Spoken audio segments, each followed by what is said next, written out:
Bonsoir et bienvenue dans votre journal local du 25 avril. Je me trouve aujourd'hui dans la boutique Harmonia Mundi de Toulouse. Après Castella, Virgin, Priva, c'est au tour de ce disquaire de craindre pour son avenir.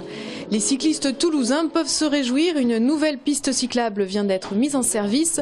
Premier maillon d'une future rocade à vélo qui pourrait rallier Muret à Grenade. Et enfin, au programme des vacances, le célèbre photographe Reza propose des ateliers photos aux jeunes de la Rainerie. Une nouvelle piste cyclable vient d'être mise en service à Toulouse sur le quai Lombard, reliant ainsi la place Saint-Pierre au quai de la Dorade. Cette nouvelle piste, initiée par l'association Vélo, s'inscrit dans le cadre du projet d'urbanisme Toulouse Métropole et devient l'un des premiers maillons du réseau Express Vélo. En effet, l'association veut à terme relier via un axe dédié au vélo les villes de Muret et Grenade, en passant par l'Oncopole, Toulouse via la Garonne et la zone aéroportuaire de Blagnac. On sait que les routes sont saturées au niveau automobile à Toulouse. Le plan de déplacement urbain qui planifie tous les transports à horizon 2020 s'est fixé comme objectif de réduire de 12% le nombre d'automobilistes. Le vélo, c'est une solution qui aujourd'hui est assez faible sur Toulouse. C'est des aménagements qui coûtent pas trop cher à la collectivité. Toulouse est une ville plate, il fait beau, je pense qu'on a toutes les conditions réunies pour vraiment voir le vélo se développer de manière importante dans les années qui viennent. Il y a bien sûr un objectif environnemental, de santé aussi bien sûr, et puis tout simplement de partage de l'espace public. On ne peut plus faire raisonner comme s'il n'y avait que la voiture en ville. Je rappelle qu'aujourd'hui, dans le cadre du plan de déplacement urbain, on prévoit 15 millions d'euros d'investissement par an en faveur du vélo, ce qui est considérable. La construction de cet axe de circulation jusqu'à Grenade devrait aboutir courant 2014 et d'autres axes pourront aussi voir le jour dans les années qui viennent. La série noire continue pour la culture toulousaine. Cette fois, la menace de fermeture pèse sur le disquaire Harmonia Mundi. Le groupe, basé à Arles, a décidé d'une réorganisation assortie d'un plan social. 15 boutiques devraient fermer. Avec la disparition de 38 emplois, il resterait alors 9 boutiques en France. Nous, on n'est pas encore directement concernés là par les 15 qui s'en vont, bien qu'il peut y avoir des surprises, on ne sait jamais. Mais franchement, on craint fort pour les mois qui viennent. Harmonia Mundi, c'est l'un des plus anciens labels musicaux au monde, qui édite aussi bien de la musique baroque que du contemporain ou du jazz. Le groupe s'est distingué avec un riche répertoire de musique ancienne. Aujourd'hui, son nom est gage de qualité. Je ne connais pas d'autres disquaires à Toulouse, à vrai dire. Des marchands de disques, oui, mais des disquaires, non. J'espère que ce disquaire-là, qui est un vrai disquaire, va continuer son travail. Je pense que c'est quelque chose de plus grave encore que le simple aspect commercial de la chose, quoi. Je pense que ça témoigne de phénomènes un peu inquiétants, y compris d'ailleurs le fait que les gens vont demander des renseignements dans les magasins et vont après acheter sur Internet. Donc tout ça révèle, à mon avis, d'une disparition de l'esprit citoyen quelque part. On parle de la mort du disque alors que c'est plein d'éditeurs courageux qui éditent des choses que peu de gens fréquentent. On est là pour les aider. Là, on va se retrouver à 9 en France. Il va manquer énormément d'expositions. Dans chaque boutique, une pétition appelle au soutien des salariés. Elle est également disponible sur Internet. Le prochain comité d'entreprise est prévu lundi prochain. Vers un plan social chez Spanghero, le PDG de la société de Castelnaudary aurait indiqué qu'à l'heure actuelle, seuls 80 salariés sur les 240 que compte la société ont du travail. Barthélémy Aguerre ajoute que les clients se seraient détournés de Spanghero suite au scandale consécutif de la viande de cheval puis de mouton.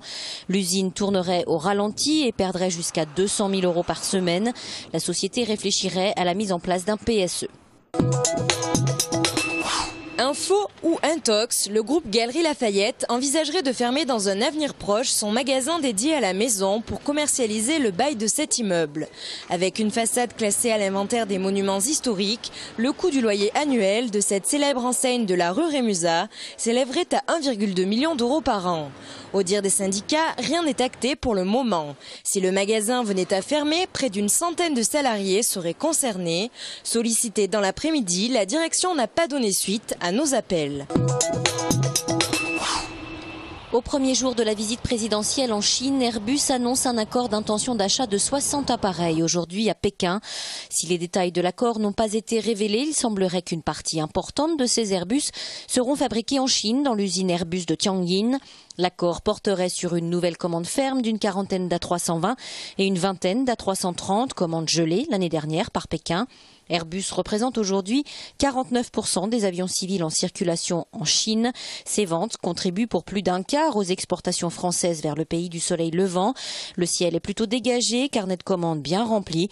Le constructeur européen surfe sur la vague d'un marché en pleine croissance. Deuxième session d'atelier avec le photographe Reza à la Reinerie. Ce projet socio-éducatif étalé sur 3 sessions a pour but de faire pratiquer la photographie par les jeunes des quartiers pour en changer l'image. En bref, utiliser la photo comme vecteur de changement social. 42 jeunes se sont impliqués et ont pu porter un regard sur leur avenir et sur le monde du travail avec un thème commun, ma terre, ma famille. Ce qui signifie qu'en fait tout le monde dans la terre, c'est une seule et unique famille. On va donner notre image de notre quartier, c'est ça que j'ai surtout appris cette semaine. Parce que les gens, ils pensent pas comme ceux qui sont dans notre quartier. Ils pensent comment? Ils pensent qu'il est mal, qu'il y a des bagarres tout le temps. Et c'est quoi en vérité? C'est un quartier chaleureux avec la solidarité entre habitants. On peut donc dire que ce photographe engagé souhaite mettre la formation visuelle au service d'un monde meilleur. L'image aujourd'hui, c'est le meilleur vecteur de créer des liens entre les individus, entre les sociétés, entre les communautés et vice-versa. Donc c'est un travail de longue haleine parce qu'on ne change pas les mentalités dans un jour ou dans une génération, mais il faut le faire. La formation se poursuivra jusqu'en septembre prochain pour se finaliser avec une série d'expositions de leurs travaux dans le cadre du mois de la photo à Toulouse. Et cette démarche amorce le projet de la Maison de l'Image prévu en 2015. À gauche, c'est Johan. À droite, Jean-Philippe. Tous deux ont créé le site internet tonpsy.fr il y a près de 6 mois. Le concept est simple. Une quarantaine de thérapeutes, psychologues ou psychanalystes sont inscrits sur le site. Il suffit de prendre rendez-vous. La consultation se fait par visioconférence. Moi, j'ai demandé à chaque fois aux patients, aux nouveaux patients, ce qu'ils ont pensé. Et on va dire à 90%, ils ont tous la même réponse, c'est-à-dire les 5 premières minutes sont légèrement troublantes et puis on oublie très vite le support. Donc pour être honnête avec vous, ça n'a pas beaucoup d'incidence, en tout cas pour le type de thérapie que je pratique. Plusieurs études plutôt dans le monde anglo-saxon montrent que l'efficacité de la psychologie à distance est similaire à celle en présentiel, en tout cas en cabinet. Ensuite, en termes de déontologie, le code de déontologie des psychologues prend depuis 2008 ou 2009, si je ne me trompe pas, la possibilité de faire des consultations par vidéoconférence. Souplesse, anonymat, flexibilité pour le patient, mais aussi pour les thérapeutes qui ne sont plus obligés de s'installer en cabinet. Voilà pour les avantages. Malgré tout, de la psychologie, qui plus est sur Internet, le concept a de quoi en faire douter plus d'un. On vérifie les diplômes des psychologues, donc les diplômes des psychologues et les titres des psychanalystes, parce que les psychanalystes n'ont pas de diplôme universitaire, mais ce qu'on appelle un titre, c'est-à-dire qu'ils sont issus d'une école de psychanalyse reconnue. Donc nous, on vérifie tout ça via ce qu'on appelle le numéro ADELI, qui est un numéro départemental dédié aux praticiens de santé.